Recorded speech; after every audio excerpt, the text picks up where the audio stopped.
السلام علیکم ورحمۃ اللہ۔ جنات ہمارے پاس ہیں، ہمارے گھر میں ہیں، ہمارے اندر ہیں، ان کی کیا نشانی ہیں؟ دیکھیں، اس میں نا دو تین چیزیں ایسی ہیں جن کو بڑا ڈیپلی سمجھنا پڑتا ہے۔ اس کی ریزن یہ ہے کہ بسا اوقات جن ہماری باڈی میں نہیں ہوتا لیکن ہمیں شیطانی اثرات فیل ہو رہے ہوتے ہیں۔ بسا اوقات جن جو ہے وہ ہمارے اوپر وہ حاوی نہیں ہوا ہوتا، بلکہ جن ہمارے جسم میں نہیں ہوتا، ہمارے گھر میں رہ نہیں رہا ہوتا، لیکن اس کے اثرات ہو رہے ہوتے ہیں۔ میں دونوں طرح کی علامات بتاؤں گا۔ اگر آپ کو اس طرح کی کچھ علامات فیل ہوتی ہیں تو پھر وہ جادو جنات کا مسئلہ، جناتی مسائل میں سے کچھ ہو سکتے ہیں، اور اس کے حل پر کیا کرنا ہے وہ بھی انشاءاللہ میں بتاؤں گا۔ سب سے پہلے تو یہ ہے کہ اگر آپ کو برے خواب آتے ہیں، ڈرونے خواب آتے ہیں اور بار بار آتے ہیں اور چیزیں آپ کو ہراس کرتی ہیں، فزیکلی ہراسمنٹ کا خواب آتا ہے، یا پھر اس کے علاوہ آپ کو کوئی چیزیں ڈستی ہیں خواب میں، یہ شیطانی جناتی اثر کی علامت ہو سکتی ہے۔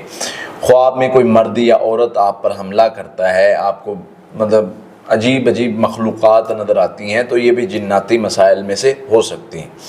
پھر اسی طرح سے جس بندے کی باڈی پہ خراشوں کے نشان بنتے ہیں، یہ مس شیطان کے حملے کی کنفرم علامت ہے کہ جس بندے کی باڈی پر خراشوں کے نشان بنتے ہیں یا کوئی سائن بنتے ہیں۔ سائن اب وہ سلیب کا نشان ہو سکتا ہے، سائن میں وہ مختلف طرح کے نشان ہو سکتے ہیں۔ جس گھر میں بیماری نہیں جاتی، یہ بھی ایک علامت ہوتی ہے۔ بعض علماء اس کو ایک واقعے کے ساتھ بھی جو ہے وہ جوڑتے ہیں کہ اللہ کے نبی صلی اللہ علیہ وسلم مدینہ میں آئے ہیں تو صحابہ کا بخار نہیں اتر رہا تھا، تو نبی صلی اللہ علیہ وسلم نے دعا کی، اللہ، کیونکہ صحابہ پریشان ہو گئے تھے اور ڈسہارڈ ہو گئے تھے کہ ہم یہاں آئے ہیں تو یہاں تو بیماریوں نے ہمیں پکڑ لیا، ہم تو ٹھیک ہی نہیں ہو رہے، ہمیں تو یہ راس ہی نہیں آیا۔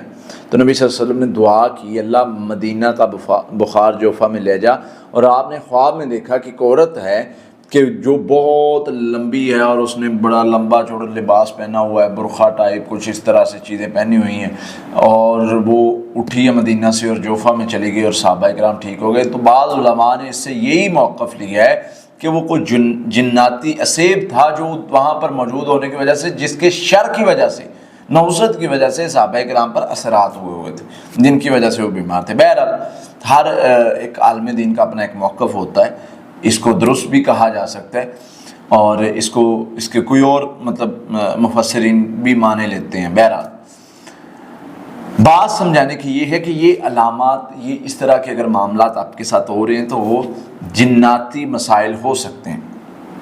کرنا کیا ہے آپ نے؟ حفاظتی پڑھائی روٹین میں لیں، لا الہ الا اللہ وحدہ لا شریک لہ الملک و لہ الحمد وہو علی کل شیء قدیر 100 مرتبہ صبح شام پڑھنا شروع کر دیں۔ حفاظتی پڑھائی میں سورۃ فاتحہ، آیت الکرسی، سورۃ بقرہ کی آخری 2 آیات، آخری 3 کل ہیں، یہ 7 مرتبہ صبح شام پڑھنے، سونے سے پہلے پڑھنے۔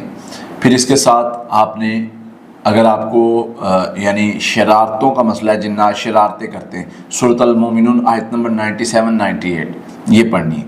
یہ چیزیں پڑھیں، 100 مرتبہ یہ پڑھنی ہے۔ صبح شام دم کریں، خود کو پانی پر دم کر کے پئیں، انشاءاللہ اللہ کی رحمت سے، اللہ کے فضل سے، میرے اللہ نے چاہا تو معاملات بہتر ہو جائیں گے۔ شیطان شرارت نہیں کر سکیں گے، اگر آپ کے قریب آئیں گے تو وہ بھاگ جائیں گے۔ گھر میں قرآن پاک کی تلاوت کا اہتمام زیادہ کریں، جہاں پر تلاوت ہوتی ہے، خاص کر سورۃ البقرہ کی آخری 2 آیات، یہاں پر نبی صلی اللہ علیہ وسلم جہاں پر یہ تلاوت ہوتی ہے وہاں پر جنات نہیں آتے، شیاطین نہیں آتے، تو یہ پڑھیں، انشاءاللہ اللہ تعالی ہمیں محفوظ رکھے گا۔